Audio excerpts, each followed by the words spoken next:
Pelantikan pengurus Lembaga Investigasi Negara (LIN) Provinsi Kalimantan Tengah berlangsung di Palangkaraya dan mendapat dukungan penuh dari berbagai pihak, mulai dari pemerintah daerah hingga organisasi masyarakat.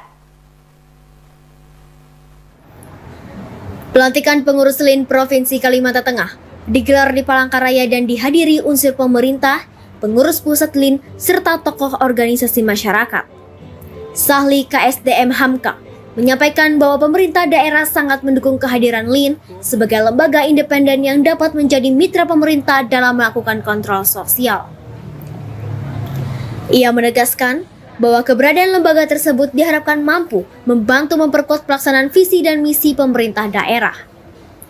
Karena mereka ini kan sebagai lembaga independen yang nanti bekerja sama dengan lembaga pemerintah, nanti merupakan koreksi, mungkin ada kontrol sosial terhadap kegiatan-kegiatan kita sangat mendukung, sangat mengapresiasi dan adanya lembaganya di Kalimantan Tengah. Mudah mereka bisa bekerja sama untuk bagaimana supaya mendukung visi dan misi gubernur juga sama-sama membangun. Sementara itu, Ketua DPD LIN Kalteng, Tommy Sungket, menjelaskan bahwa pelantikan dipusatkan di Palangkaraya karena pelantikan tingkat kabupaten belum dapat dilakukan sebelum ketua provinsi dilantik oleh ketua umum. Tommy menegaskan hampir seluruh pengurus kabupaten telah terbentuk. Tommy berharap pengurus yang telah dilantik dapat berkolaborasi dengan pemerintah provinsi dan kabupaten kota untuk mendukung pembangunan di Kalimantan Tengah. Tommy juga menambahkan pesan kepada seluruh anggota agar tetap solid, satu komando, menjaga etika, marwah organisasi, dan bekerja sesuai koridor hukum. Pasca pelantikan, DPD LIN Kalteng akan mengumpulkan seluruh pengurus, menyusun program jangka pendek dan jangka panjang, serta mempersiapkan langkah kerja awal. Kalau terkait dengan pelantikan Lembaga Investigasi Negara Provinsi Kalimantan Tengah, yang seyogianya itu sudah kami laksanakan di bulan September. Namun karena ada beberapa hal yang menjadi hambatan kami, karena di daerah itu belum siap, sehingga waktunya kami ulurkan ke bulan ini. Malah sebenarnya itu kemarin sudah di tanggal 10, lalu ditarik waktunya ke tanggal 19, dari hampir 1 minggu itu dia lewat dari rencana kita yang di bulan November ini. Tapi bertepatan dengan tanggal 19 November itu pun ada lagunya ya, 19 November. Nah itu, jadi kita sangat luar biasa terkait dengan kesempatan dari Pak Ketum. Pak Ketum kebetulan Pak Ketum ini bisa datang walaupun Pak Ketum dalam keadaan kurang sehat beliau, sehingga beliau juga menepati janji beliau yang seharusnya beliau harus istirahat, sehingga mudah-mudahan Pak Ketum cepat sehat. Bertepatan dengan waktunya kita hari ini beliau bisa datang. Seharusnya beliau kemarin datang tanggal 18 ya Pak Ketum ya, tapi ditunda 1 hari, sehingga di hari yang pas persis di pelantikan itu pas-pasan Pak Ketum bisa datang. Nah, saya juga heran kenapa kemarin itu sebenarnya tiket untuk pesawat beliau juga sudah ditutup, tapi kenapa tiba-tiba bisa dibuka lagi? Jodoh. Iya, saya kan pengen mencari 2 orang tiket itu persis pas sisa 2 juga. Itu yang sangat luar biasa, yang sangat saya ingatkan betul itu. Kenapa hari ini Pak Ketum bisa datang. Dan terkait masalah pelantikan juga saya kenapa pelantikan itu dilaksanakan satu tempat di Palangkaraya untuk Kalimantan Tengah, karena yang seharusnya saya sudah melaksanakan pelantikan di tingkat kabupaten jadwalnya. Karena jadwal mereka juga tertunda terkait saya tidak bisa melantik kalau Pak Ketum belum melantik saya. Itu jadi sehingga saya berpikir untuk berkoordinasi dengan tingkat kabupaten untuk datang ke Palangkaraya. Walaupun tidak 100% yang datang, namun mereka pengurus di tingkat kabupaten hampir 100% sudah terbentuk pengurusnya. Sudah ada pengurus masing-masing kabupaten se Kalimantan Tengah. Harapannya? Harapan saya memang dengan adanya lembaga investigasi negara yang baru dilantik hari ini, kami bisa berkolaborasi dengan pihak pemerintah daerah, baik di tingkat provinsi dan juga di tingkat kabupaten. Kami sangat mengharapkan mereka mau menerima kami, mau bermitra dengan kami, dan kami juga memang siap untuk bermitra. Untuk langkah awal, kami akan mempersiapkan diri, kami akan mengumpul seluruh pengurus untuk mengadakan pertemuan, rapat, dan kami akan merencanakan program jangka pendek dan jangka panjang. Baik. Di lokasi yang sama, Ketua Umum LIN, Muhammad Yusuf SH, mengungkapkan bahwa meski sedang kurang sehat, ia merasa wajib hadir karena ini merupakan pelantikan pertama setelah 4 tahun LIN berdiri di Kalteng. Yusuf bangga karena kegiatan berjalan meriah. Yusuf menyebutkan bahwa saat ini LIN telah berdiri di 34 provinsi dengan lebih dari 150 DPC di seluruh Indonesia. Dan Kalimantan Tengah tercatat sebagai provinsi ke-21 yang dikukuhkan.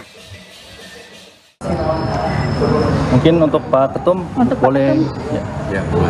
Untuk Pak Ketum, atas pelantikan ini, kan Bapak tadi dikatakan kurang sehat ya Pak. Bapak ibaratnya ingin pelantikan ini dihadiri Bapak ya. Gimana nih Pak tanggapannya? Saya kira begini ya, emang kebetulan apa yang dikatakan Ketua kurang sehat.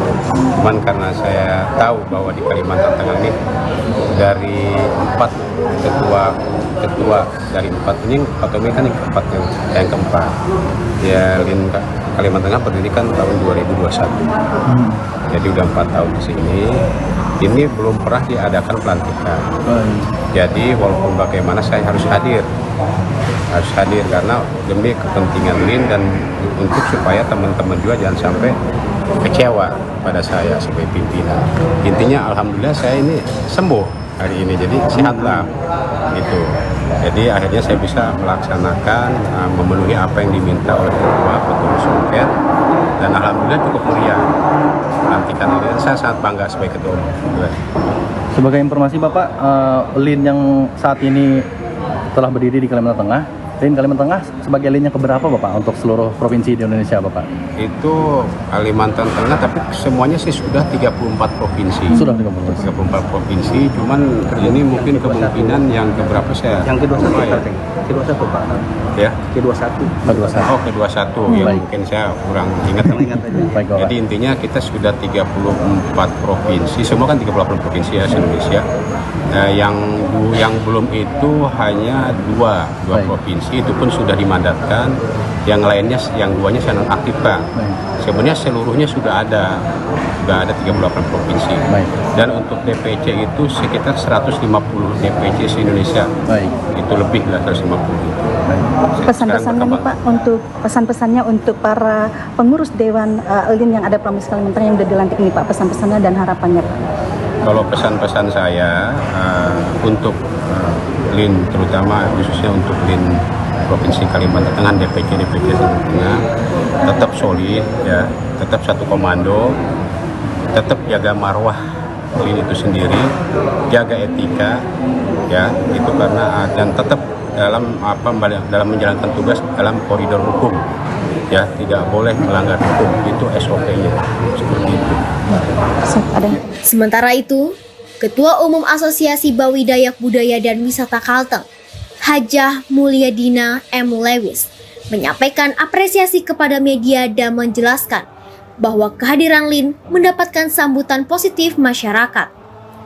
Mulyadina menekankan pentingnya lembaga ini untuk membantu audit berbagai sektor sesuai arahan pimpinan pusat. Mulyadina berharap Indonesia menjadi negara yang senyap dalam arti damai dari radikalisme, terorisme, dan korupsi. Menurutnya, korupsi sangat merugikan masyarakat dan menjadi penyebab masih banyak warga hidup dalam kesulitan. Dengan berdirinya LIN di Kalteng, Mulyadina berharap lembaga ini benar-benar bekerja, tidak hanya diam setelah dilantik, melainkan aktif memantau, mengaudit, serta memastikan dana negara termasuk dana infrastruktur dan hibah digunakan sebagaimana mestinya. Mulyadina menegaskan bahwa tujuan utama lembaga ini adalah bersinergi dengan pemerintah daerah. Terima kasih media yang hari ini sudah meliputi. Kebetulan, bukan kebetulan ya Ibu ini dari Ketua Asosiasi Bawidaya Kalimantan Tengah yang di sini ditunjuk sebagai pembina dan penasehat di LINK. Artinya karena berdirinya lembaga investigasi di Kalimantan Tengah ini, masyarakat mungkin Kalimantan Tengah sangat antusias ya, sangat bersinergi dan sangat senang karena dalam hal untuk mengaudit segala apa yang tadi dikatakan oleh pimpinan ketum yang datang Pak Muhammad Yusuf dari Jakarta, kita melihat Indonesia harus senyap gitu ya. Dalam arti senyap itu apa? Bukan tidur gitu ya. Senyap dalam arti kita damai dari radikalisme, damai dari terorisme, kemudian damai juga dalam bidang korupsi. Nah, karena kalau korupsi itu kan sangat menyusahkan masyarakat. Artinya kenapa sih Indonesia saat ini banyak masyarakatnya hidup dalam kemiskinan gitu ya, dalam kesederhanaan, dikarenakan kenapa? Karena korupsi tadi.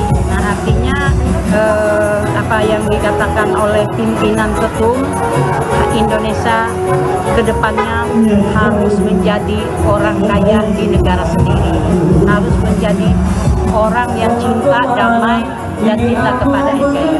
Harapannya Bu adanya pelantikan ini?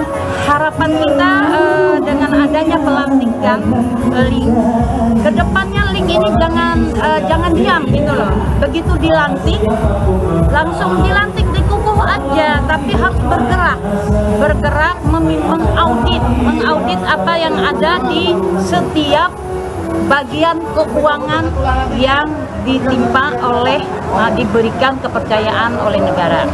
Nah, misalnya uang infrastruktur, borongan, nah kemudian dana hibah, nah kemana mengalirnya, kemudian dana-dana itu apa benar-benar dilaksanakan apa tidak. Nah, jadi itulah gunanya lembaga investigasi ini didirikan di Kalimantan Tengah dan hari ini dikukuhkan agar semua kita bisa berjalan bersinergi dengan pemerintah daerah Kalimantan Tengah, terkhususnya untuk wilayah Kalimantan Tengah. Ya. Siap Bu. Kehadiran sejumlah tokoh dan antusiasme masyarakat menambah keyakinan bahwa LINK Kalimantan Tengah dapat menjadi mitra strategis pemerintah dalam pengawasan, pengendalian, dan pencegahan penyimpangan, khususnya pada sektor keuangan dan pembangunan daerah. Dari Kota Palangkaraya, Dedi, Jurnal TV, melaporkan.